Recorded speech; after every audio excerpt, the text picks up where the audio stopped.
zile products ambazo wako nazo, kwa zile miradi zitakuwa zinaendelea, wanataka pia kupata nafasi ya kuuza vitu vyao kwenye hiyo miradi. Na kwa hiyo wanasema wako tayari kabisa. Sasa jambo tu ambalo ni la kuomba hili ni kwamba sisi kwa bahati nzuri, Mheshimiwa Rais, tunawazungumzia kwa lugha yao, lugha ambayo wanaelewa kabisa kutoka hili ya Kiembu. Okay. So na kwa sababu governor alishawaambia kwamba kavinda negaka, yani huu ndio wakati. So wanaomba kama sisi tukiweza kupata information zaidi, tueleweshwe tu sisi pia, tuwaeleze tu pole pole, Mheshimiwa Rais, tueleweshe mpaka tuelewe sisi wote, alafu tuendelee kabisa. Asante sana. Thank you so much, sir. Tell us, madam, from your organization, how are you participating into this space and what do you think about it? Thank you. Your Excellencies and all the dignitaries, good morning. My name is Isabella Tenai. I work at E4 Impact. E4 Impact stands for Entrepreneurship for Impact. At E4 Impact, we work with the SMEs to ensure that we are able to support them to build enterprises that are addressing the challenges that we are facing. So tumesikia maneno ya manyumba, hizo ni opportunities. How are we contributing? How are the SMEs being built? How are we contributing to the national government agenda? So tunafanya kazi na watu wa biashara. We have entrepreneurs wenye wanatumia waste to make affordable construction material. Those are youth who are being created and micro enterprises that are being supported across the ecosystem. So we are all contributing and saying, how do we work together with the government, the SMEs, and create an environment that can allow these young enterprises to also come up. Asante sana. Labda tufanye closing remarks, tuanze na mdosi wetu Kadere hapo. Tukimalizia, ukiadd value, history ya affordable housing. Maneno mingi zimesemwa. Maneno yako ya mwisho sasa. Maneno yangu ya mwisho, nafikiri ile kitu watu wanafaa kuambiwa ni ukweli. Tufike ule mtu ako mashinani. Watu waelezwe, wapate kuelewa hii maneno, hizi nyumba ni za ukweli. Na pia ningeomba watu wa media, sasa ile mnafanya documentary, wacha kuleta economist, wacha kuleta watu wadosi, mtu ambaye anaweza afford mortgage. Leta pia na wale watu wanaishi pale kwa slums, ndio watu waelewe maisha ya slums ni nini, na ile maneno president ameona ndio aanze kujenga hizi nyumba. La mwisho, Wakenya wale tumeongea nao, hawkers, sisi madrivers tuko na nyumba kadhaa pale Park Road tulipata. Wale tumeongea nao mahoka pole pole, tukua pale tu kwa terminus, wamekubali. Na ile nilikuwa nataka kusema ni kwamba wale watu wengi wanapinga hiyo housing levy. Yes. Ni wale watu ambao wamejenga nyumba zao na wamekuwa wakinyanyaza hawa watu ambao hawana hali, yani mahustlers, na wataki kukosa clients kwa sababu serikali ikijenga nyumba kila pahali, bei ya nyumba itashuka chini. Yes. Kwa hivyo ni wanabiashara, tuangalie maneno na tunataka tufike pale mashinani. Hiyo tu ndio nitasema. Asante sana. Asante sana. Dosi, your final remarks. Kama mafundi wanawake tumepitia challenges mingi sana tukiwa site. Kwa sababu ukifika pale unadunishwa, unaonekana ni kama huwezi, at the end of the day unakosa kazi. Na wewe kama mwanamke unataka kujiendeleza, unataka kujiendeleza, hata kama ni affordable housing, wewe pia upate moja. Lakini kama umeenda pale na unanyanyaswa, upati nafasi ya kufanya kazi, hakuna vile utasave. Kwa hivyo kupitia hii mradi, mnaweza tusaidia kama mafundi, especially wanawake, tupatie nafasi, tupatie fursa, ili hata sisi at the end of it, yes, hata sisi pia tuweze kupata hizi manyumba. Yes. Hatuwezi jenga mahali na tutoke bure. Sisi, yes, tukiingia pale ndani, hata sisi pia tutoke, yes, kama sisi ni home owners. Yes. Na pia nimesikia umeleta bank, nimesikia iko hapa DTB. Au pia nimesikia wanafanya partnership na SMEs. Hata sisi ni wanabiashara. Kuna wale ambao wanafanya kazi ya hardwares, wako huko nje, wale ambao wanatamani sana wakue na ni mafundi. Kwa hivyo wakipata na sisi pia inaweza kuwa kitu kubwa. It can be a very good thing for us as fundis, women fundis in construction. Yes. Bwana Chair, tuambie your final remarks. Okay, asante sana. Mimi ile naweza kuambia katika jua kali tuliona wenzetu wote wapikiwe na kitu inaitwa home ownership. Na tukaanzisha kikundi inaitwa Jua Kali Contractors Federation of Kenya. Na sasa hivi tumeregister members 10,000 ambao kila mtu sasa hivi tumeanza contribute kila siku tukingonjea because sisi tuchaonja na tunajua tamu wa kukaa kwako bila kulipa rent. Asante sana.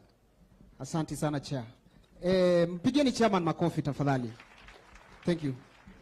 Bwana Muturi, your closing remarks. His Excellency wants to join us. Thank you so much.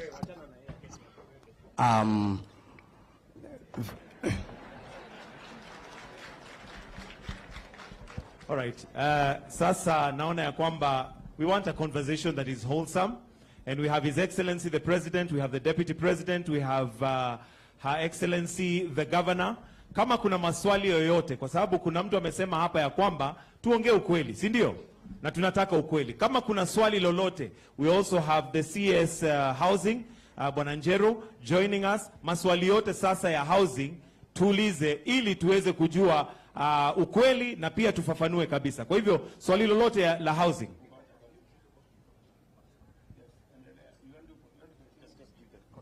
Thank you very much. Asanteni sana watu wa Embu, hamjambo? Very good. Kwanza nataka niwashukuru sana kwa kutukaribisha na huku Embu. Asanteni sana kwa kutupokea siku ya leo. Tumekuja hapa kwa shughuli ya MSMEs na nimefurahi sana kuwatembelea. Nimeona wafanyabiashara mbalimbali, watu wanaofanya value addition, watu wanaofanya biashara mbalimbali, wakulima, watu wa maziwa, watu wa kahawa, nimekutana na watu wa chai, nimekutana na entrepreneurs wa aina mbalimbali, na mnaelewa ya kwamba tunakuja hapa Embu hii wiki mpaka Thursday tukiwa hapa. This is a week where we are celebrating our micro, small and medium enterprise, na vile vile tujieleze ni vipi tutatumia MSMEs kusukuma mambo ya uchumi wetu, si ndio? Mnajua tulikubaliana ya kwamba sekta hii ya wafanyabiashara wa aina yote, kuanzia mfanyabiashara wa chini, ni sekta ya muhimu katika uchumi wa taifa letu la Kenya. Sekta hii inaajiri karibu 85% ya wale watu wote wanafanya kazi katika taifa letu. 85% of all employment is around our micro and small enterprises. And therefore it is a very, very important sector to Kenya. It is an important sector to the economy of the Republic of Kenya. And therefore it is a very important sector to the government of Kenya and the people of Kenya. Na ndio sababu hiyo theme ya mwaka huu ya celebration yetu ni MSMEs. Na tunataka tuelewane vizuri ni vipi tutawajumuisha sekta hii, wale wote walio katika sekta hii, katika kupeleka taifa letu la Kenya mbele. Na ndio sababu hiyo wizara ambayo inahusika na idara zote ambazo ziko katika hiyo sekta, na pia county government yetu ya Embu pia wanaambatana na sisi katika harakati hii. Kwa sababu tuko hapa leo na ndugu zetu wamezungumza vizuri kuhusu jambo la housing. Kwanza ningependa kucontextualize, kwa sababu ni vizuri tuelewe ni sababu gani tunashughulika na yale mambo ambayo tunaamini ni ya muhimu. Tatizo kubwa, na mimi nilikuwa hapa Embu katika harakati ya campaign. Si muliniona ama? Muliniona area? Nilikuwa area hapa. So, na tuliongea na nyinyi na tukasema ile changamoto kubwa sana iko Kenya ni changamoto ya vijana na Wakenya ambao hawana ajira. Si tulikubaliana? na ndio tukasema every hustle matters, na ndio tukasema lazima serikali iwe na mpango, na sio mpango ya guesswork, mpango intentional, mpango ambayo ni makusudi, deliberate, ya kupanga vile ajira itapatikana katika taifa letu la Kenya, kwa sababu kufikia sasa katika taifa letu la Kenya tuko na vijana karibu 5 milioni ambao hawana ajira, na wanaongezeka kila mwaka. Vijana karibu 800,000 kila mwaka wanamaliza shule, wanatoka university, wanatoka college, wanatoka TVET, wanaingia katika labor market, lakini mpango wa ajira hatuna, mpango wa kamili hatuna, mpango makusudi hatuna, mpango deliberate. Na ndio sababu tunasema kama taifa la Kenya, na ndio tumeweka katika mpango yetu ya bottom up economic transformation agenda ya kwamba tutafanya mambo matatu ya kuzalisha ajira katika taifa letu la Kenya. Jambo la kwanza, tunaweka mpango maalum ya kuhakikisha ya kwamba sekta hii ya MSME wanapata nafasi na msaada ya serikali kupanga mambo yao ya ajira.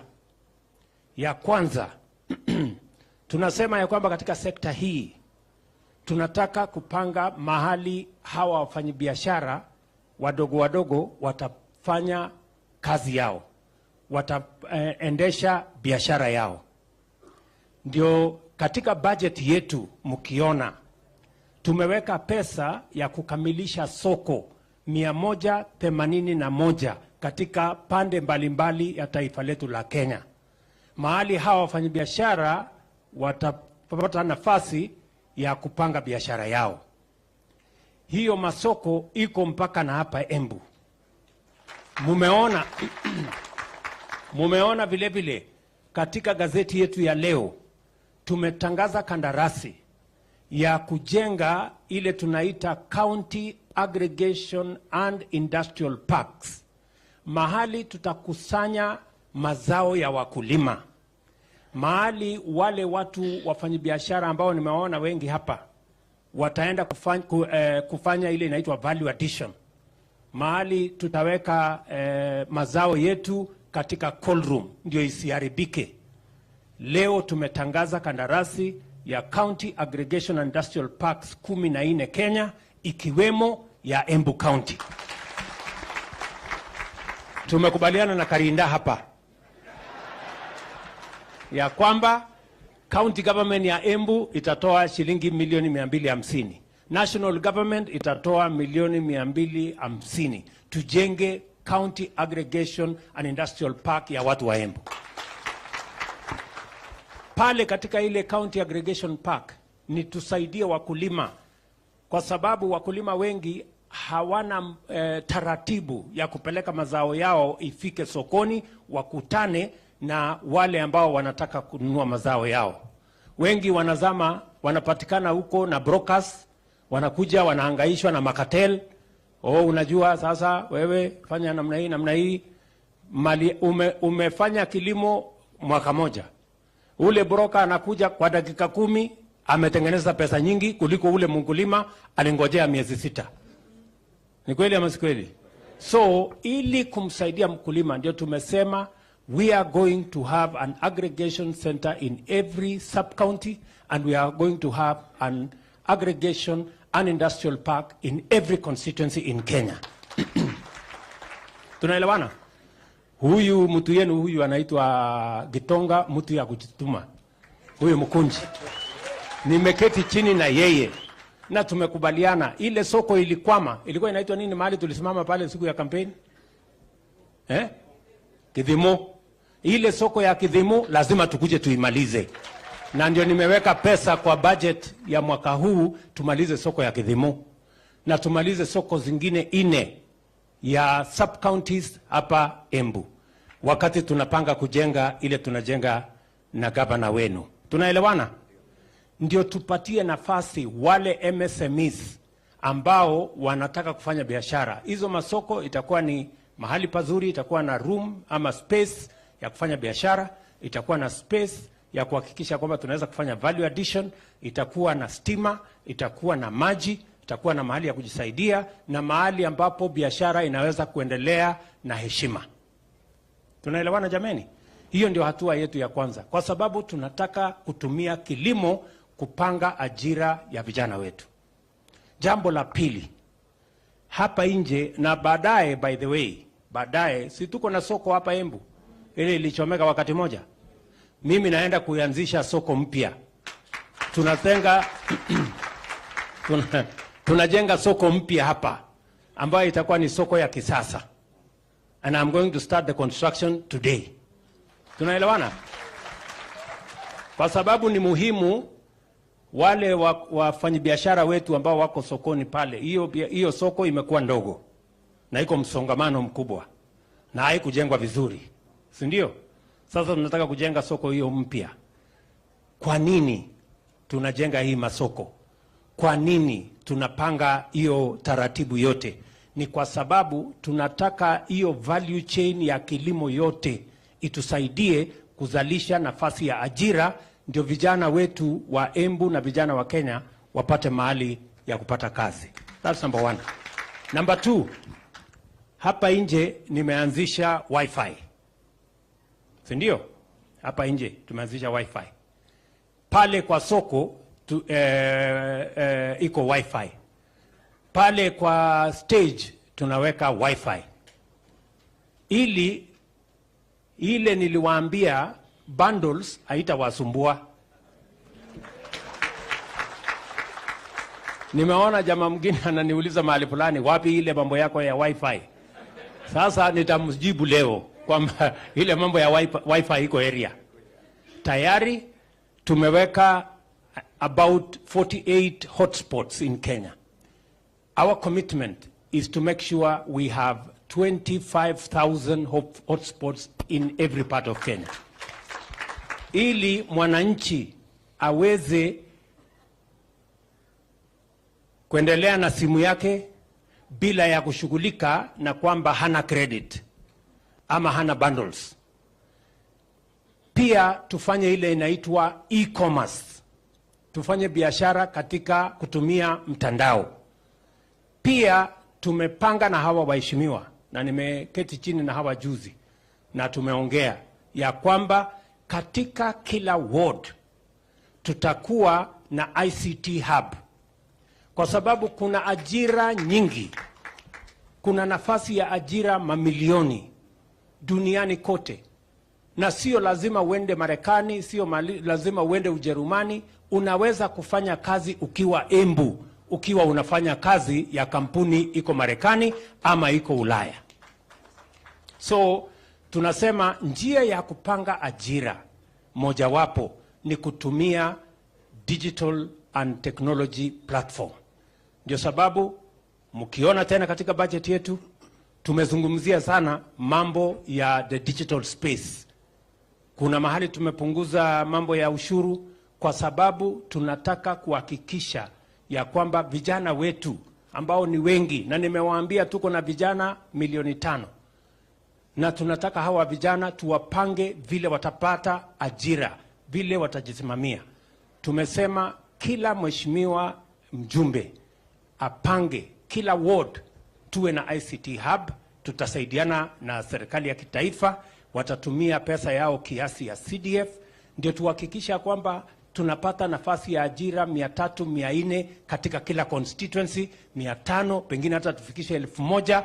Vijana wapate pesa waweke kwa mfuko, kwa sababu ni ahadi ya serikali ya Kenya kushughulikia ajira ya vijana wa Kenya. Hiyo ni number 2. Number 3 ni mpango ya housing. Tunaelewana? Naona watu wengi wanasumbuka sana hii housing. Sasa hii nyumba itakuwa ya nani? Itapangwa namna gani? Mimi nitapata nyumba namna gani? Sijui. Sikizeni. Hii mpango ya housing, kazi kubwa ambayo tunatafuta hapo, mbali na kuwa na nyumba, the real motivation behind the housing plan is the jobs we are going to create for the young people of Kenya. nataka munisikize vizuri.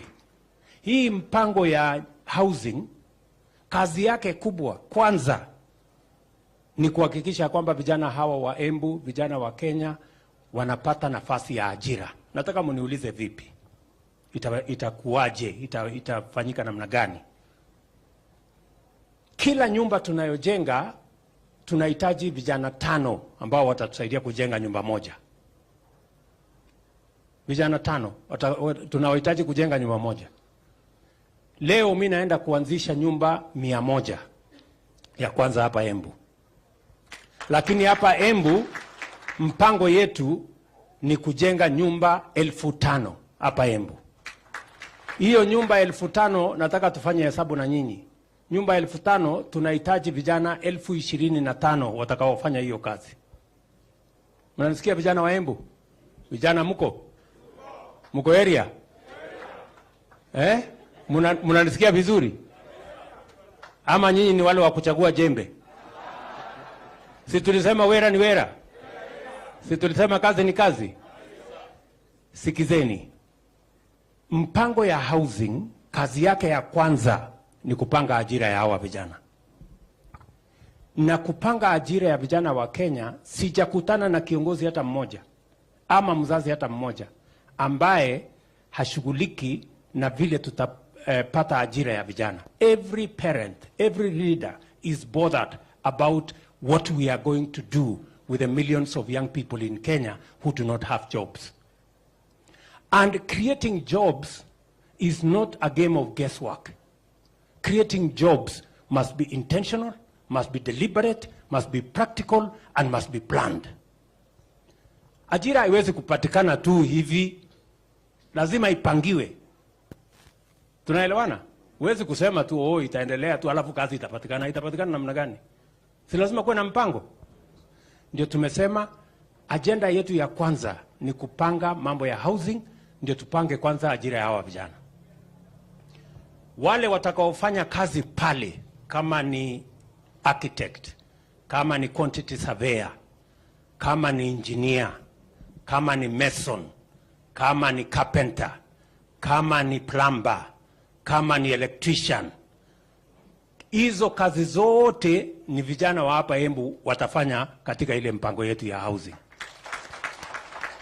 Jambo la kwanza. Jambo la pili, nafasi pia ya kazi itapatikana, kwa sababu katika ile mjengo tumestandardize. Tuko na watu watakao tutengenezea madirisha, tuko na watu watakao tutengenezea milango, tuko na watu ambao watatutengenezea hinges, tuko na watu ambao watatutengenezea all the other products. Kuna watu wanafanya kazi huko kwa kampuni ya simiti, kwa sababu tunahitaji simiti nyingi. Tuko na watu wengi wanafanya kazi huko Kware. Watu wengi wanafanya kazi huko kwa transport, watakao safirisha hiyo bidhaa yote ikuje. So hiyo kazi yote ndio itahakikisha ya kwamba uchumi wa Kenya inaanza kuenda mahali ambapo sisi wote tunataka ifikie. Ninyi mnanielewa? So itapatikana ajira kwa mjengo, itapatikana ajira kwa factory ya kutengeneza simiti, itapatikana ajira kwa factory ya kutengeneza chuma ambayo tutatumia pale kwa nini, itapatikana ajira kwa Kware mahali tunatengenezea kokoto, itapatikana ajira kwa wale wanatuletea sand, itapatikana ajira kwa wale wanatuletea wanachonga mawe ambayo tunatumia kujenga katika ile mjengo. That is the reason why we are pushing the housing program. Watu wengi wananiuliza, mbona wewe rais unasukuma hii kitu sana? What is urgent? Ni nini ya dharura? Mimi nataka niwaulize vijana wetu wanaotembea barabarani kwa sababu hawana ajira. Is it urgent for us to look for a job for them or is it not? See, it is urgent. That is what is urgent. So wale wananiuliza hii housing mbona iko urgent sana kwako? Mimi nawaambia what is urgent to me ni millions of young people who are walking our streets and villages when they don't have jobs. That is urgent. And I want one leader. I want one parent who tells me it is not urgent for us to fix the unemployment problem in Kenya. Kunaye mmoja kweli ambaye atasema sio urgent? Sisi wote tunakubaliana ya kwamba tupange ajira ya hawa vijana. That is the reason why we are doing housing. Na jambo la tatu, why we are doing housing. Nimewaambia we are doing housing because we want to create jobs. We are doing housing because we want to move our industry. We want to enhance our manufacturing.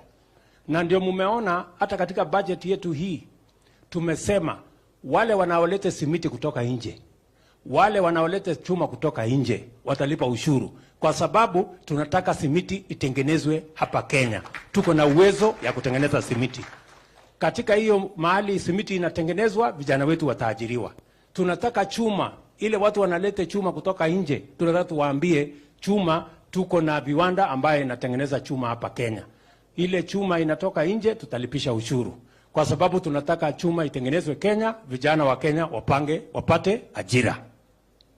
Ama mnataka tuendelee kulete chuma kutoka nje na simiti? Sisi tutengeneza hapa nyumbani kama kuna mpango ya kutengeneza. Pia nimesema hata ile furniture, watu wanaenda China, wanaenda wapi kununua furniture. Na vijana wetu hapa wanahangaika na randa hapa, wanahangaika na kazi hapa. Tumesema kama wewe unataka kulete furniture, hii kitanda, imagine mtu anaenda kununua kitanda China, mtu anaenda kununua meza, mtu anaenda kununua kiti ya kukalia kutoka China. Tumesema katika hii budget tunaweka 30% excise duty kama unataka kulete meza na kitanda kutoka China. Kitanda tutaenda hapa Embu tutengenezewe, kuna vijana wanafanya kazi pale. Ama mnasemaje? How are we going to grow our manufacturing if we continue to import even the things the young people of Kenya can produce? Hawa vijana tunawapeleka TVET, tunawapeleka kwenda kufanya kazi gani TVET? Wanaenda kujifunza ufundi ya nini? Kama tunaenda kulete ati kitanda na kiti kidogo huko sijui wapi. Sio ni ukumbavu? ama ni aje? So tunaelewana? So hiyo ndio sababu tunapanga mambo ya housing, because we want to create opportunities for young people to work in our country. Number one. Number two, we want to grow our own industries, and we want to grow our own local manufacturing because it is important. Tunaelewana? Na ndio tumesema ili hiyo kazi ifanyike. Wacha niseme the third issue. Jambo la tatu, nataka mnielewe vizuri. Why are we doing housing? Kenya, tuko na slums, including in Embu.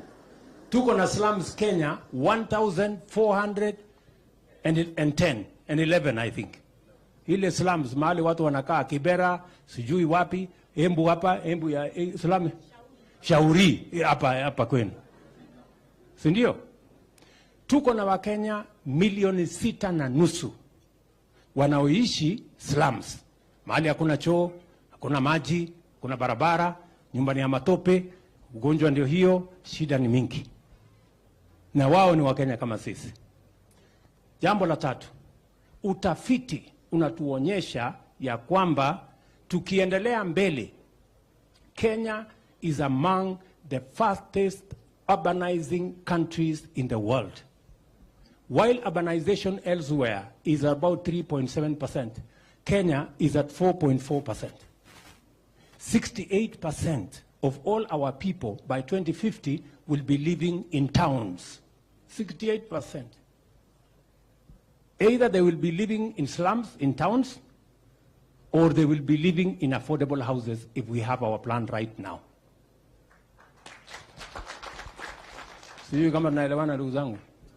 So we need to ensure that we get rid of slums, people living in decent. Dignity of the people of Kenya is very important. Ya muhimu hata zaidi. Sisi tunalalamika sasa iko shida ya unga. Si ndio? Unga imepanda, chakula imepanda, gharama ya maisha imepanda, na ni kweli. Lakini tusipochunga, tukiendelea kukatakata ile shamba tungetumia kuzalisha chakula, iwe ni mahali ya kuishi, na Kenya it is obvious that there are many counties, I don't want to say which ones, that they are slowly degenerating into rural slums. Kwa sababu ya manyumba kujengwa, watu wanaongezeka, na tunazidi na kugawa ile shamba ambayo tungetumia kuzalisha chakula, sasa tunatumia kwa kuishi. So we need to reverse that. How do we do land consolidation? Tunataka tuhakikisha kwamba wale ambao badala ya kutumia ardhi zetu kuwa ya makao, tufanye affordable housing katika miji, katika towns, ili tutumie mashamba yetu kuzalisha chakula, ndio tupunguze gharama ya maisha, kwa sababu chakula itakuwa kingi. So for all those reasons, that's why we are doing affordable housing. Tumeelewana? Tumeelewana jameni? Nyinyi, sisi wote tunazidi na kusema, unajua, Singapore ilikuwa kiwango moja na Kenya. Singapore was a slum like Kibera. Today, it is a modern city and a modern country because they made the right decisions. Sisi tunataka tu kukaa hivi hivi. Hapana, tunataka tuendelee kukaa kienyeji. Si tuwe na mpango, ama mnasemaje? Sasa tumesema sisi ambao wananchi hawa wengi mnatulipa mshahara. Rais analipwa na wananchi. Huyu mjumbe wenu analipwa na wananchi. Msiambiwa analipwa na serikali. Hakuna mtu anaitwa serikali. Serikali ndio sisi, ndio wananchi wa Kenya. Nyinyi mnanielewa? So sisi tunalipwa na wananchi. Mimi napata mortgage ya 3%. Huyu mkunji anapata mortgage ya 3% kununua nyumba. Lakini ule mwananchi ametupigia kura anapata mortgage ya 20%. 17%. Hapo iko ungwana.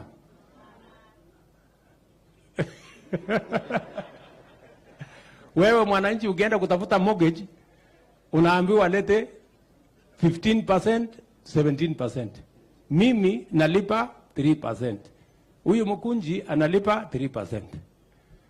So tumesema kwa sababu wananchi hawa ndio wanatulipia mshahara, na pia na wao tuwapangie ili hata na wao wapate mortgage, hata kama haitafika 3%, wacha ifike 5%.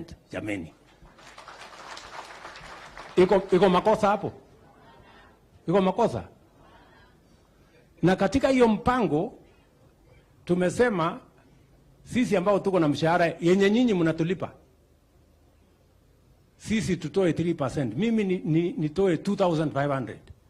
Sasa 2,500 wewe mgunji, tutakombana na hao wananchi mambo ya 2,500 ili mwananchi huyu apate mortgage, hata na yeye mtoto wake apate kazi. Sasa mimi nasikia kuna watu wanakuja wanawaambia hapana, usikubali hii mambo ya mortgage. Wewe kwanza huna mshahara. Ule yako na mshahara anakuja kukuambia ati upinge. Sasa unajua hii dunia iko na utapeli mingi sana. Wewe unapinga umsaidie yeye asilipe, na wewe ukose nafasi ya mtoto wako kufuata kazi. Nimeambia hawa ndugu zangu, jameni, tukubaliane.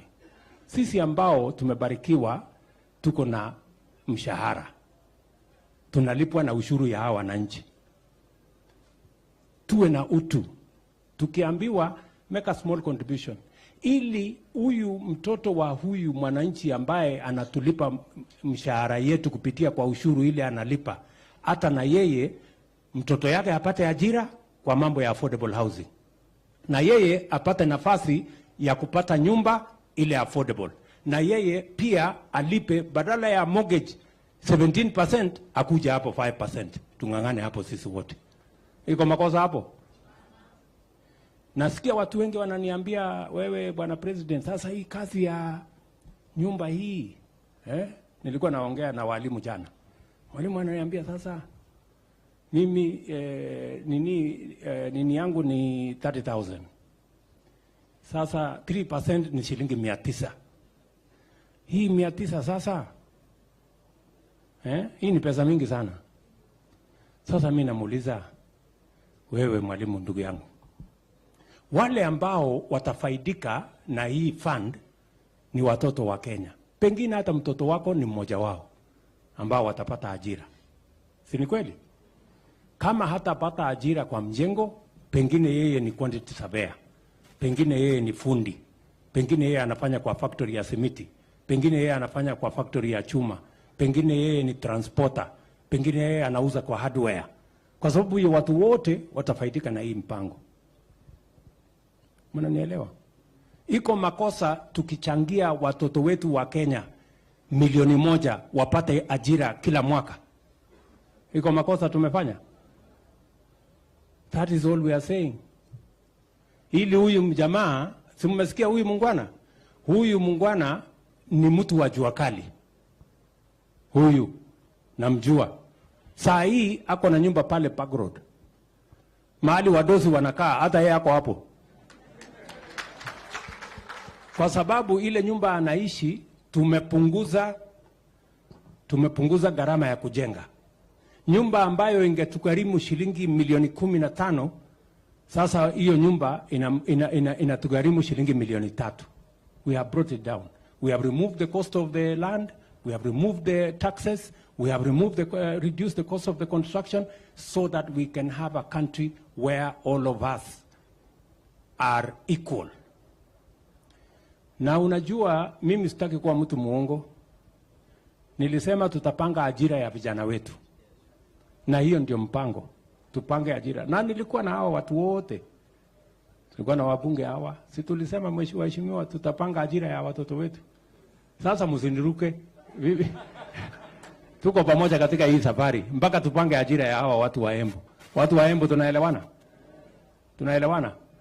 Ndio nasema tuwe na hii mpango ya housing, tuwe na mpango ya value addition agro processing, na hiyo ingine tuwe na mpango ya digital jobs, ili tuhakikisha kwamba tunapanga ajira ya vijana wa taifa letu la Kenya, because it is urgent for us to have a plan on how the millions of young people in Kenya have an opportunity to work for themselves, to work for their families, and to contribute their energy, their talent, and their expertise in driving the economy of our country. Sijui kama tumeelewana. Na niko tayari kujibu maswali. Yule mtu wako na maswali aniulize. Because I am ready to answer. Karinda, si usemeko kitu. Thank you, Your Excellency. Your Excellency, I want to confirm, nataka kuambia watu wangu wa Embu, tayari I have received a letter kutoka kwa Managing Director wa National Housing Corporation. Ameniambia nimpatie majina ya vijana wetu mafundi, artisans, wote ndio waweze kuenda kazi pale tunaanza manyumba. Kwa hivyo what you're saying is true, mimi nimeona na macho yangu, and I want to promise you, sisi watu wa Embu, we support the housing project. Ama namna gani? Number 2, we support the project you are bringing here in Embu, kwa sababu bila hizo hatungekuwa tumefika mahali tumefika, na sisi tuko nyuma yako 100% with the projects that you are doing. I want to appreciate that, Your Excellency. Rigiji, semeko kitu. Hata hapa inahitajika ukweli. Yes, sir. Ukweli ni kwamba Your Excellency, hao watu ya Embu, shares yao kwa serikali yetu ni kubwa sana. Na kama kuna county inatakiwa ifaidike haraka iwezekanavyo kwa uongozi wako, ni county ya Embu. Na kwa hivyo rais, tukiwa hapa kwa mambo ya ujenzi ya manyumba, we are in the right place. Hao mafundi wa Embu waende kazi, wapate kitu, wapange mambo yao. Na rais wetu, usijali hii makelele. Hawa watu wanapiga makelele, hata ukifanya nini hawezi ona. Kwa hivyo tungeuliza kama hataki kuona, wafunge macho, kazi iendelee. Na kwa sababu hawezi funga macho forever, wakifungua watakuta kazi imefanyika. Rais wetu, the truth of the matter ni ya kwamba affordable housing ni ya kumaliza mambo ya slums. We are inviting our detractors, if they find affordable housing cannot solve the issue of the slums, to give us their plan. Watuambie hii slums tutamaliza na njia gani. Your Excellency, affordable housing, as you have rightly put it, is to create employment for millions of our young people. These detractors, what is their plan for getting our young people employment? They don't just criticize without giving an alternative. Na pia rais hawa pia walikuwa na nafasi yao. Na hii employment tumekuta imeharibika, hakuna chochote walifanya. This housing program, Your Excellency, was part of our Jubilee agenda. Wakakuja wakasabaratisha. They now would like to sabotage it because ikifanyika wakati wewe uko uongozini itaonekana ya kwamba ndio waliharibu. Kwa hivyo sisi tunauliza wananchi, rais ako na matumaini mazuri, and he means well for our people, especially the young population, for creating employment. We ask the people of Embu and our leadership to support the housing program for the benefit not only for the people of Embu but the rest of the country. Asante. Aya, nikitembea pale Munga ile Karemba ile Rukorire factory, nimeongea na muungwana wa Rukorire factory, nimemuuliza kwa sababu nimesema tunataka kutumia kilimo kuongeza pesa kwa mfuko ya mwananchi na pia kupanga ajira ya vijana wetu. Katika budget yetu ya mwaka huu, ile ushuru ambayo tulikuwa tunalipisha chai, tumesema kama serikali ya Kenya hiyo ushuru tunaondoa katika hii budget.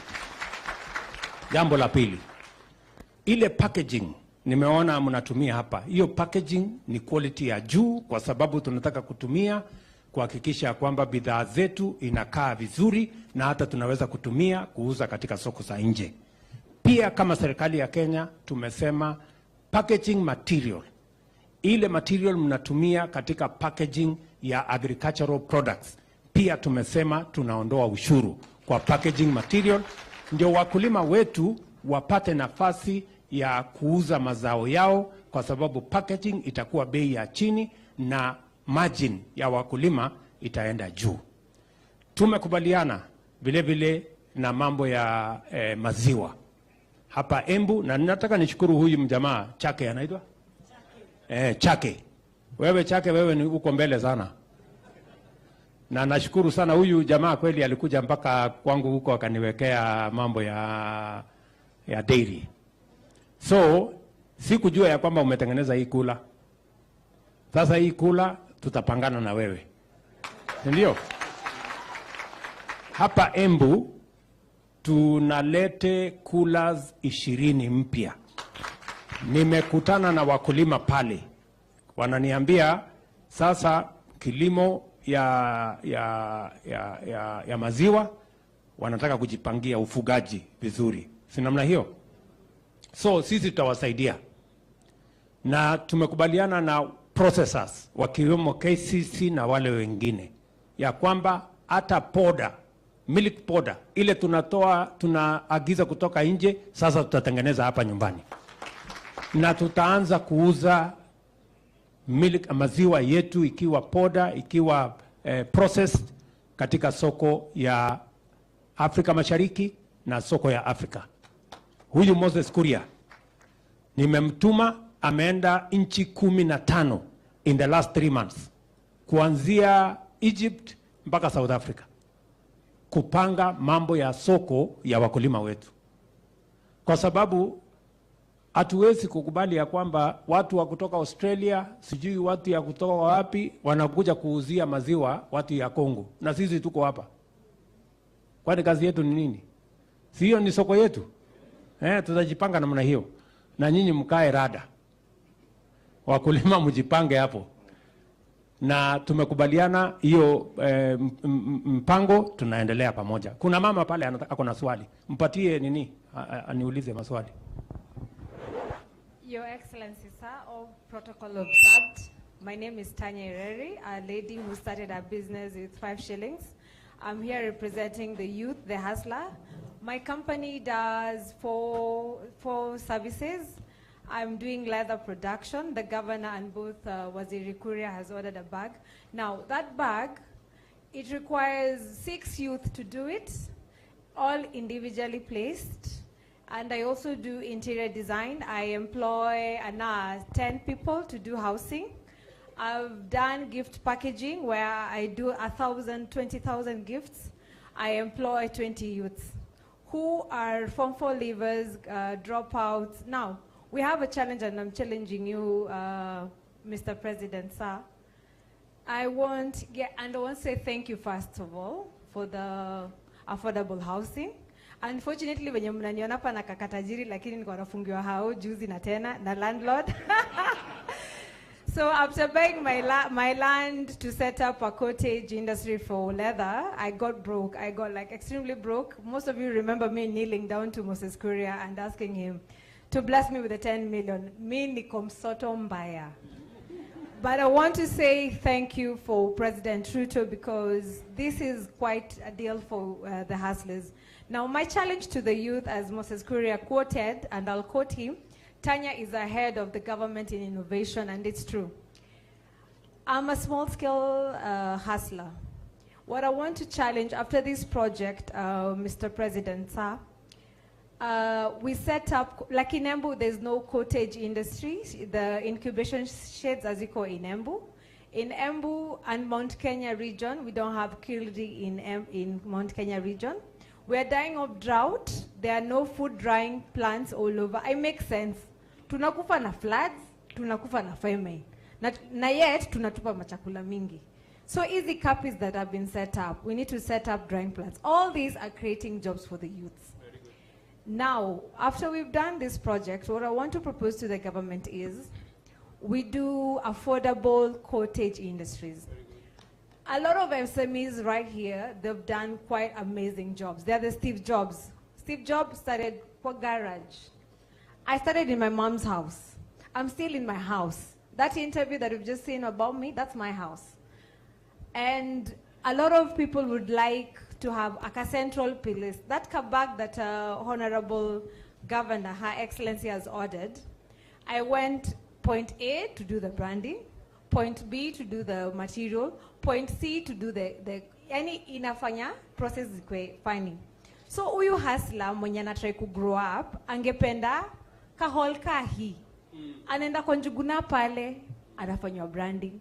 Anaenda kwa Omera pale, anafanywa cutting.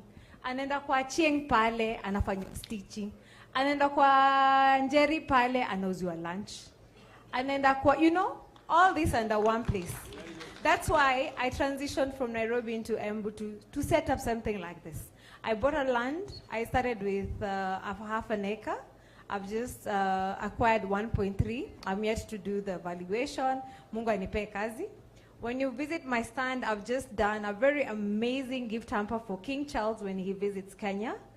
That's a bag for him from Kenya, a bag for Camilla from Kenya, and all that is for youths I'm trying to create jobs for. Thank you. So, and before I finish, Mr. President, allow me, and Madam, my governor, to allow me.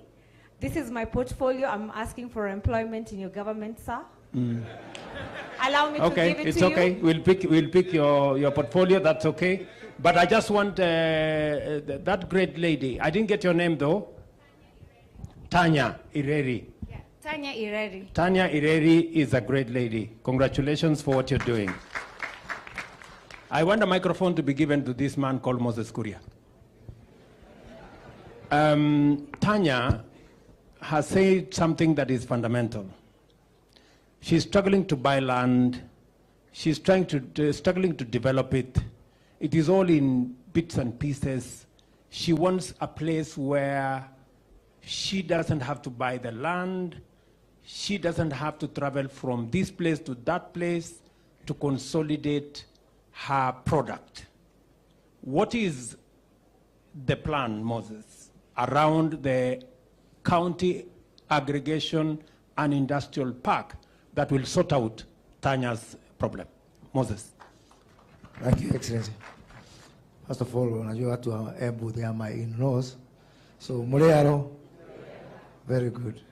Your Excellency, the whole idea behind the county aggregation and industrial park is someone like Tanya, who is today actually an orphan or a nomad, business speaking, to find a home. And by the way, once we set up the Embu County Aggregation and Industrial Park, pale kwa, kunaitwaje pale sasa? Mashanga. Mtu kama Tanya, ya kwanza atakuwa pale. Ya pili hata kununua hiyo shamba, atakuwa na nafasi yake hapo. Wale watu wote ambao wameexhibit leo, wale watu tulikuwa nao hapa mwezi ya 4, ile mpango tuko nayo na governor ni hao wote. Tukimaliza hiyo industrial park, tuwahamishe pale, tujue pahali wako, tuweze kuwatafutia soko pamoja. Na jambo lingine, na tunaongea na so many development partners.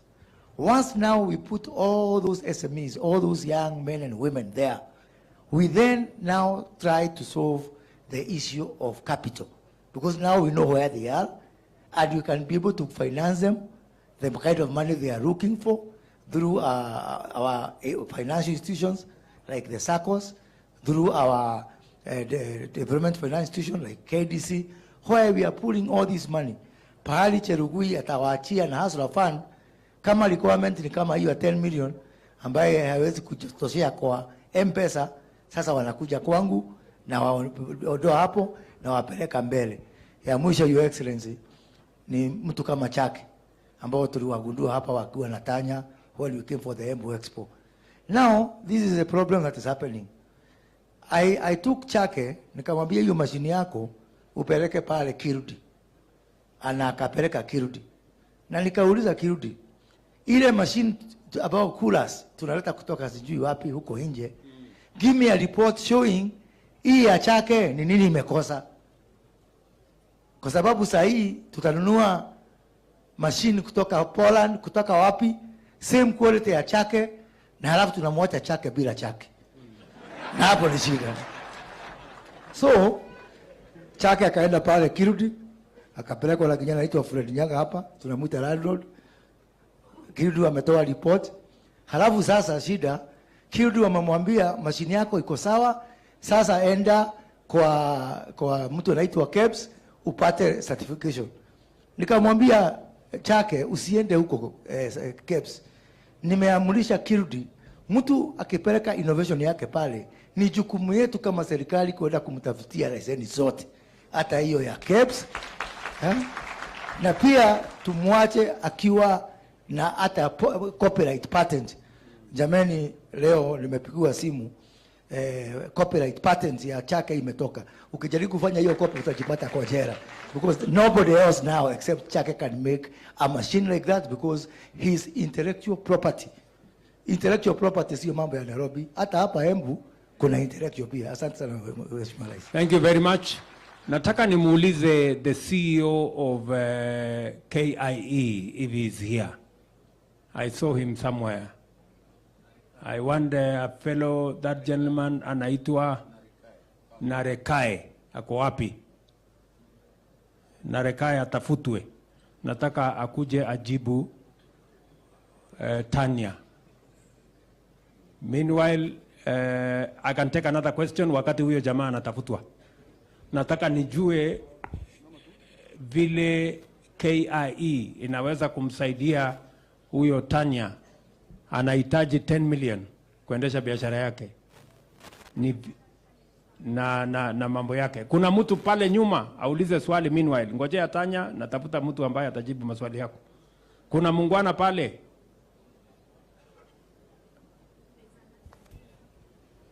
Wapi huyo mtu? Huyo mwenye ako na kilo mingi huyo. Very good. Haya, patia yeye microphone naseme kitu. Just there. Patia yeye microphone hapo. Thank you, Your Excellency. My name is Elijah Chalo, and I come from Makueni. Thank you first for this opportunity. And my point is, I finished school in 2017 and didn't find a job. So I decided, let me have some place where I can get some small shop, because I used to broker laptops when I was in campus. And I have a friend who supplies. Now, when I went and found the shop, I asked my friend, what do I need, wholesales, to be in this shop? And he gave me the requirements and I said, let me register. So now, my problem is, anytime you want, there's a disease that comes into every city. As Embu becomes a city, you see some funny money needs from people you don't know. Registrar of companies, you go to another, ukikakaa kidogo unaambiwa nataka certificate ya fire, ukikakaa kidogo unaambiwa nataka certificate ya branding, unakakaa kidogo unaona mtu mwingine anakuambia nipatie pesa ya shimo, unakakaa kidogo. So by the time you begin something, you are finished. And maybe the money I have is only 15,000 to buy for a small, it's actually a stall, not even a shop. Then I broke up, my friend gives me laptops. When I sell, I do. So I was thinking it becomes somehow straining. Is there a way you can find to help us, the young people, to just have a unified certificate where we pay for all those things once? Thank you. Very good. That is a very important subject by my good friend from Makueni. I think it's not just in Makueni, it is in every part of Kenya. Now, I know the county government of Embu knows what they need to do to try and get a single business permit that encompasses all those things in one shot. Can the county, Madam Governor, are you, do we? I am told the CEC trade should be able to answer that question. Jamal.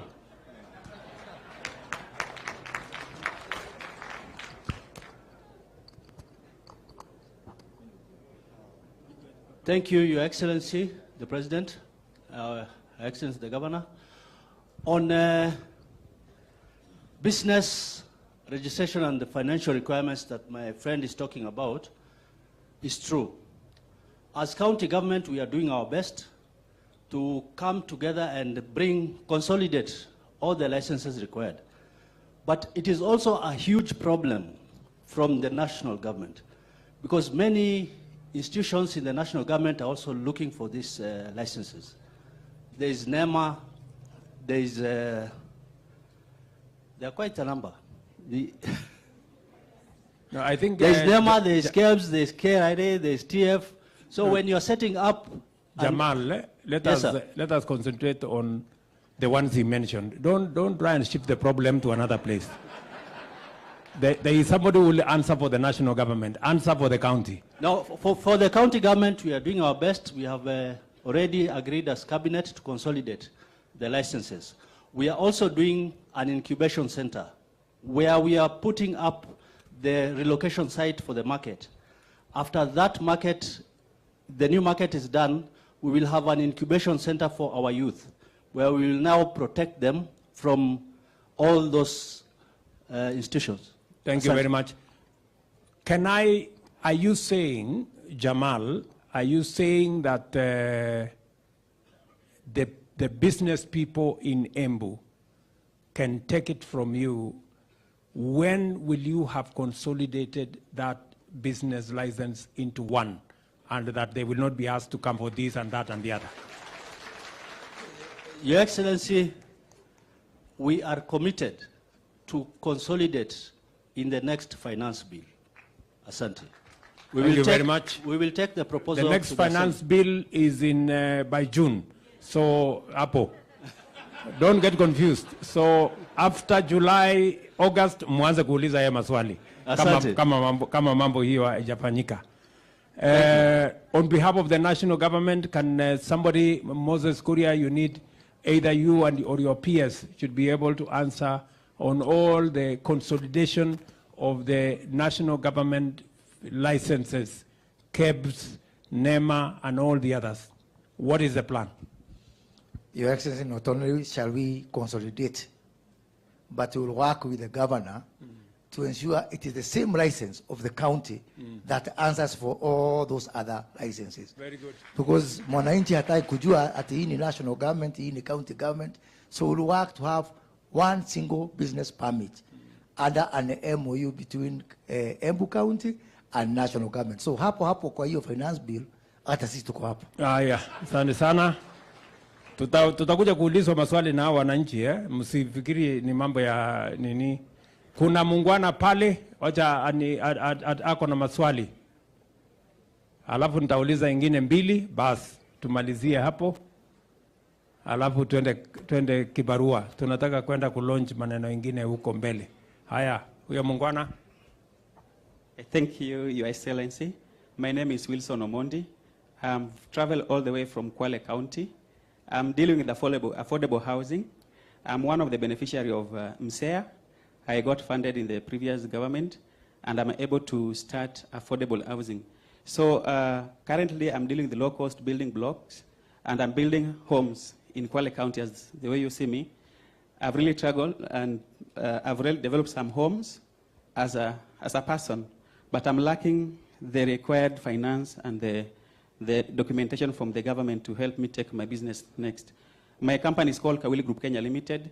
If you happen to come to Kwale County and you ask for Kawili Estates, you'll be shown Kawili Estate is where. I'm the CEO of that company. I have a master's degree. I've really looked for a job, I did not get the job.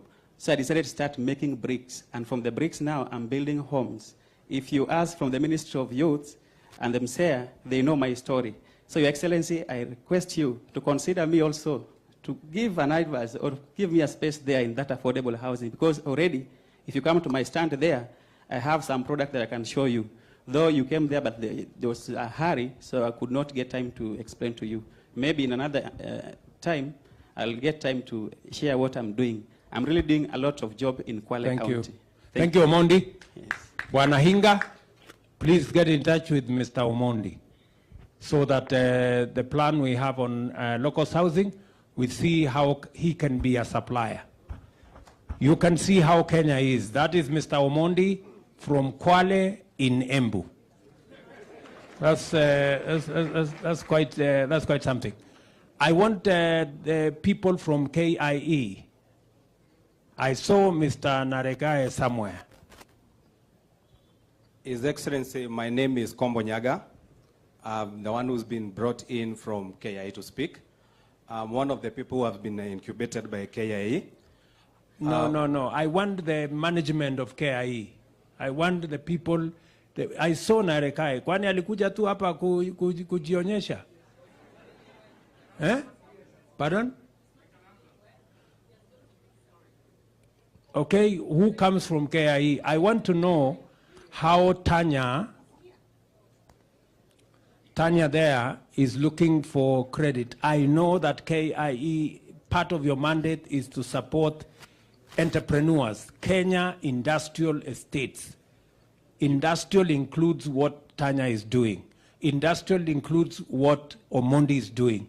How is KIE going to support Tanya? What does Tanya need to do to get the kind of support that she's looking for? What does Omondi need to do? Because Omondi says his challenge is also finances. What do KIE? Your Excellency, thank you very much. We are here. We should be able to assist the team. We have been able to do and assist those who are in the building sector. If you go around, we will also see the kind of end products from the building. So it's just a question of identifying where we are. We visit them and see what they require from us, and we are able to assist them from where they are. You didn't answer my question. Tanya is a manufacturer, cottage manufacturer. Omondi is a manufacturer of blocks. They have shortage of financing. What can KIE do for them? What conditions do they need to meet to be able to get funding from KIE? Maybe the PS can help. Thank you, Your Excellency. KIE supports MSMEs in the manufacturing sector, in agriculture and all other value chains, including building and construction. KIE gives out loans up to 20 million Kenyan shillings And that's a long size ticket that Tanya and Omondi here can be able to benefit from it. I think we are engineering, KIE and my CS, we are working on that to ensure that Tanya and Omondi do not have to pay any sort of collateral. And then the interest rate able to be supported at a single digit, the way you have always advised. So what you're going to do is see how we can reach out to them and to make sure that they become part of our flagship project as part of our engineering strategy. Thank you. Okay, Madam PS, but you need to up the game of KIE. They don't seem to know what they are supposed to be doing. We are engineering. The fellow who was speaking there didn't exactly know what is going on. So, asante sana. Tuko na mama hapa. Huyu mama ako na macho ine. Asante sana mtukufu rais, mtukufu gavana au protocols observed. Kwa majina ni Frida Karani, hapa Embu wananiita Firirida. Naomba nizungumze kupitia kuwa mwenyekiti wa bodi ya wadhamini ya wanarika hapa Embu. Na ile jambo tunafanya sana na wanarika ni kuwa na midahalo ya jamii almaarufu community dialogues. Tulipokuwa na community dialogues moja waliuliza kuhusu affordable housing.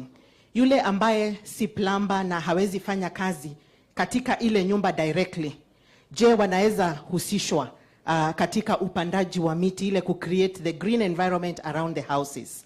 Pia wakauliza the issue ya waste management. Nyumba zinapojengwa kuna a lot of broken tiles, a lot of choppings za miti, za mawe, na wengine wao wana talanta hata za interior design. Na wakaomba ya kwamba serikali ifanye mpango maalum. Waseme ya kwamba kama ni mambo na waste management kutoka kwa ile nyumba wapewe ile nafasi. Na pia wakauliza, na katika kuuliza pia wakafanya suggestion ambayo waliomba serikali iconsider. Je, kuna mpango wa kuhusisha vikundi vya wanarika katika house ownership? Manake wengine wanataka kujikuza like a youth organization. Nipeane mfano mzuri sana wa moja ambayo am chair of their body inaitwa Expo, Embu County Campus Students Organization. Wanaweza husishwa wa own nyumba kama hiyo organization. Na je, zile housing, ile project ikipatiwa the main contractor, can they be engaged kama subcontractors ndio hata wao waweze kusharpen their skills in contracting na mambo kama hayo? Asante. Bwana Hinga, I am sure you're competent to answer Frida's, said your name was? Karani, Madam Karani. She has raised very pertinent issues. Maybe I can just tell Frida that, number one, if you are not the contractor, you may not be the engineer, you may not be the plumber, you may not be the carpenter, you may not be the mason, but you can also sell cement from the hardware. Unaweza kuuza msumari, unaweza kuuza wheelbarrow kutoka hapo ya hiyo mjengo. Pia unaweza kufanya hiyo umesema, unaweza kufanya interior design, unaweza kuwa subcontractor, lakini wacha huyu Hinga ajibu. Thank you very much, Your Excellency. This is a very pertinent issue which is at the heart of the affordable housing program. We have a group of young people who are doing exactly what you're saying. In Nairobi, they are called Jijenge. These are actually slum dwellers, and their job wanaokota takataka, the waste, especially plastic, and they've actually converted it into paving blocks. Na tumewapatia kandarasi. Tunawaita kandarasi mtaani. Kwa hivyo hata hapa Embu, wewe anzisha kandarasi mtaani, tutakupatia hiyo kazi. So that is the first thing that we want to do. The second thing, you see this gentleman here ambaye ni driver wa matatu, anaitwa Kigathi. Kigathi is another good example of what you are asking for. Kigathi wako na watu about 90,000 members. Watu madereva, makanga, watu ya kuosha gari. They have come together and they have formed an organization called Matatu Stage Workers Association. They are saving 300 shillings a day. That's what they want to save. That is almost 800 million a month. What they have is what is called strength in numbers. They have consolidated 300 shillings a day is a small amount. But when you look at the aggregation, these people have a very strong voice. And what they have done, they have become what is called bulk buyers. So kama sasa the next development pale Rongai, ambao si Rongai, pale Roiro, wamekuja kwetu sisi, wakasema as matatu stage workers, we want to be guaranteed X number of units. Now because it is not rhetoric, they have, wanasema, I have shown you the money, I have the money. Hata kama sio 800,000 utapata, 90,000 utapata, they can be able to get because they have got there. They can command because they have aggregated. And that is not a new phenomenon in Kenya. So please, establish those groups. Remember, you are more than the people who have a payslip. You are almost 18 million. Jiwekeni kwenye vikundi, mwanze kuchanga pole pole, and like Kigadi who used to, alikuwa naishi kule Zimmerman. Saizi he's a homeowner, kona nyumba ya 3-bedroom pale. Even you will get a house. Thank you very much. And maybe to mention is that you don't have to have a pay slip to benefit from low-cost housing. You don't have to work. You just have to contribute. Hata kama wewe ni mtu ya kuendesha hustle yako, anza kucontribute, na we are launching the Boma Yangu program in the next week or two. Tuhakikisha kwamba hata yule mtu ambaye hana ajira, lakini unaweza kusave kwa hustle yako kila siku 200, 300, 200, 300, mwisho wewe utapata kuown nyumba. You don't have to have a payslip. And we are going to explain to you how that is going to be a reality. Najua tuko na maswali mingi, si ndio? Lakini kwa leo, na niliona ni vizuri, wewe Mugunji unataka kusema kitu? Haya, wacha huyu Mugunji mchumbe wetu aseme kitu.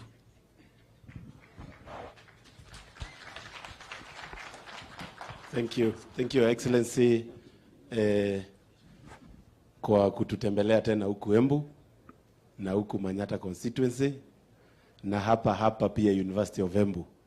Ulikuja hapa tena kwa maombi, na hiyo siku tuliomba maombi ikaingia deep ndani in heaven. Kwa sababu ya Excellency akiomba Madaraka Day, aliomba hatukujoin kuja na hii maneno yote. Asante sana kwa kutembea. Your Excellency, mimi nataka kushukuru kwa sababu naona umesaidia hawa wananchi wangu.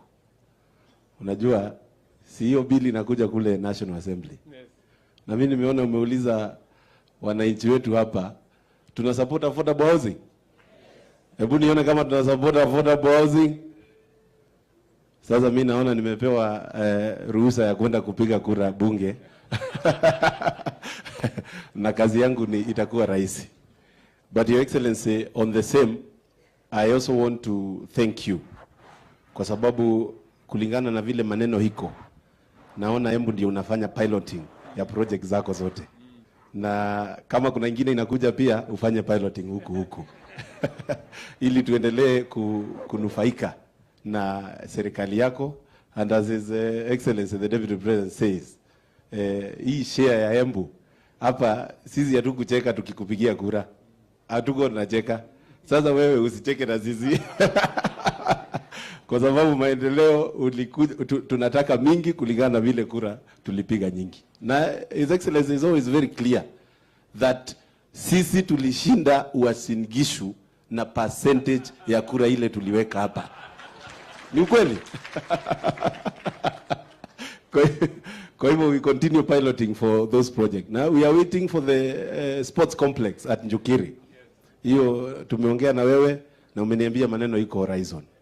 Na pia Your Excellency, mimi nataka kukuambia sasa vile nimefanya hesabu yangu. Tulikuwa tunajenga hii stadium hapa. Na nilikuwa very keen kujua exact number of people wale wana benefit locally na jobs zile zinakreatiwa na hiyo construction. Na in my own analysis, hapo karibu watu 250 wame benefit na hiyo construction of that stadium.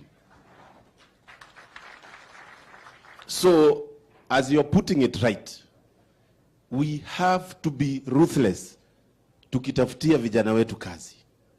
Na hii affordable housing unakuja kulaunch pale. pia yenyewe nikifanya hesabu karibu 1000 people directly wataweza kubenefit na hiyo construction.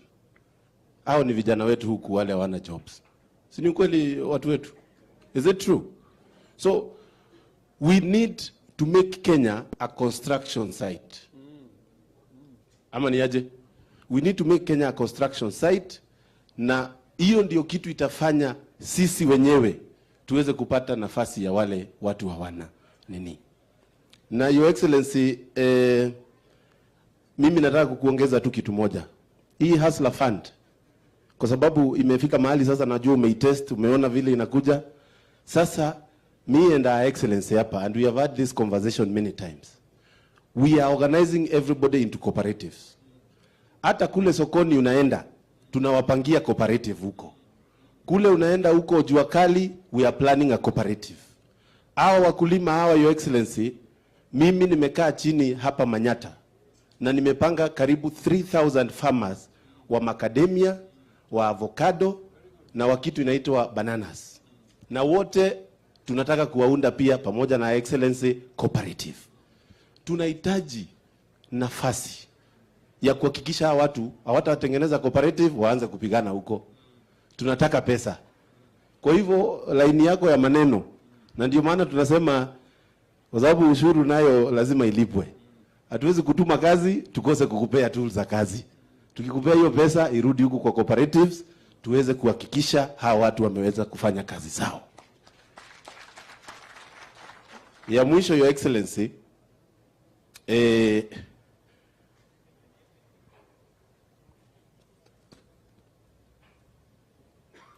Your Excellency, ni maneno ya ICT. Na I'm very happy you are having the lead in the conversation on ICT. And with your partnership with Google and Facebook. Hapa vijana wengi sana, na this project is not new. Ilianza kitambo sana. Kuna watu wamenunua kompyuta 5, twingine 10 mahali. Na nimeangalia huku Manyata. So I want to promise you, hata hiyo piloting ya hiyo ICT inaanza hapa. Mimi within the next 1 week, nitakuwa nimepeana list yangu ya ward levels za ICT hubs. Ili vijana waweze kuingia huko na waweze kufanya kazi. Na hiyo nasema hivyo, bado jitume program ya pale Manyata Technical TVET. Ishafika, leo nimeconfirm computer 100 zimefika hapo. Ni vile hauna uko na mbio ungeweza kwenda pale ukilaunch. Lakini tutapanga vile utakuja tena. Ya mwisho, Your Excellency, ni kuhakikisha ya kwamba hawa watu, na ni vizuri tuongee ukweli. Mimi naona watu wa Embu sisi tumebarikiwa. Mnaona aje watu wa Embu? Mumebarikiwa. Na mimi singetaka kusikia watu wa Embu wakiambiwa wana shukrani. Si ni kweli? Sasa mimi nawaomba vile serikali inatuhudumia, sisi tukue hiyo information mmepata hapa, ni nyinyi mtaenda kusambaza huko mkionyesha vile maneno inaendelea katika serikali. Otherwise, Your Excellency, asante sana. Aya. Niko na marafiki wengi sana wabunge hapa, utaweza kuwatambua, wasitoke tu waende zao. Asante sana. Thank you. Tafadhali tunaweza keti chini, wadosi wako hapa mbele. Okay. So huyu muungwana Mkunji amesema kuhusu mambo ya cooperative. Na kwa sababu tulikubaliana ya kwamba mambo ni bottom kwenda up. Ama tulikubaliana aje? Wale mahasla wako pale chini ndio nilipanga for the first time tuko na wizara ambaye inashughulika. Nasikia kuna mtu ameangusha kamia hapa. Sasa sijui ni ya nani?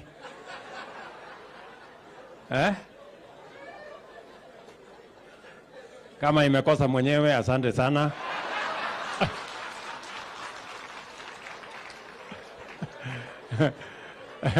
Nitanunua mahindi choma barabarani kielekea. So, Bwana Mkunji, tulikubaliana ya kwamba kwa sababu mambo ni bottom up, ndio tukawa na wizara ya MSME na cooperative, a whole ministry dedicated tu mambo ya wafanyabiashara wadogo wadogo na pia kwa mambo ya cooperative. Nimekusikia vizuri, umesema hizi cooperative wanahitaji pesa. Na ni kweli. Lakini kabla ya pesa wanahitaji training. Mtu asipatiwe pesa akakuja akazama nayo. Lazima kwanza tufanye capacity building ya cooperatives pamoja na management pamoja na members, ndio waelewe umuhimu ya kuja pamoja na waelewe vile ya kuendesha mambo yao mbele. And that is the responsibility of the ministry.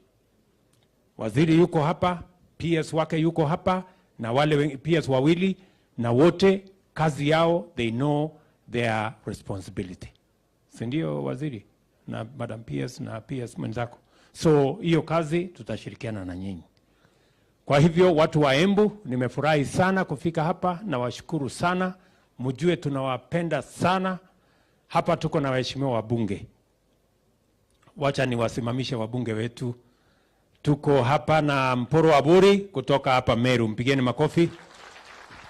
Tuko na huyu anaitwa Nyakundi kutoka Kisii, mpigeni makofi. Tuko hapo na Morioki kutoka hapa Mbere South, mpigeni makofi. Tuko na Roko ni kutoka Mbere North, mpigeni makofi. Hako na barua yake, atasema eko mahali kidogo hapo. Haya, tuko na huyu mungwana kutoka Imenti Igembe North, anaitwa Julius Mwalimu. Tuko na Karemba bwana Mushangi kutoka hapa Runyenjes. Tuko na mama yetu Double N, mpigeni makofi, mama county wa hapa Embu. Tuko na Mundiki senator wetu wa Embu. Asante sana senator. Tuko na huyo mungwana anaitwa Ngeno kutoka Narok, yeye ndio chairman wa kamati ya bunge ya mambo ya housing. Tuko na secretary general wa chama ya UDA anaitwa Cleophas Malala, pigeni makofi. Tuko na mawaziri wetu. Tuko na waziri Moses Kuria, mpigeni makofi, amezungumza. Tuko na waziri wetu wa ICT anaitwa Eliud Owalo, huyo ndiye atazungushana na mambo ya ICT hub na hotspot na hiyo ingine. Tuko na ndugu yetu wa kutoka hapa nyumbani anaitwa Anthony Njeru. Tuliambiwa anaitwa Anthony Njeru. Huyo Justin Muturi ambaye ni Attorney General wetu, sindio? Haya, tuko na Zakaria Njeru. Wacha sasa ile Njeru yenu, huyu ndio Njeru mwenyewe. Zakaria Njeru ndio waziri wetu wa mambo ya mashamba. Tuko na waziri Chelugui, ni waziri wetu wa mambo ya cooperative na hiyo ya SMEs. Tuko na mama wetu Mworia ambaye ni permanent secretary wetu wa mambo ya TVET. Tuko na PS wetu wa housing bwana Charles Hinga. Tuko na PS wetu wa mambo ya MSMEs anaitwa mama Mangeni Susan. Tuko na ndugu yetu PS wa mambo ya cooperatives Patrick Kilemi, mpigeni makofi. Tuko na hule mungwana anaitwa Juma Mukwana, ndio PS wetu wa mambo ya industry, ndio huyo hapo. Tuko na speaker wetu Tiririka, huyu mtu wa hapa Tiririkwa, mpigeni makofi. Tuko na deputy governor wetu, mpigeni makofi, huyo mungwana bwana Mugo. Tuko na MCS, waheshimiwa wabunge wa kaunti ya hapa, asanteni sana waheshimiwa, tuwapigie makofi. Majina yao kidogo inanichanganya. Tuko na Kobole hapo, tuko na nani hapo, watu haya, asanteni sana. Na sasa tuko na wananchi wa hapa Embu, asanteni sana kwa kutukaribisha jameni. Mjue tunawapenda sana. Mwadhani ya muradi. Tuko na Miss Tourism ya dunia mzima, huyo mrembo, pigeni makofi. Basi asanteni sana, Mungu awabariki sana na tunawapenda. Thank you very much. Haya basi.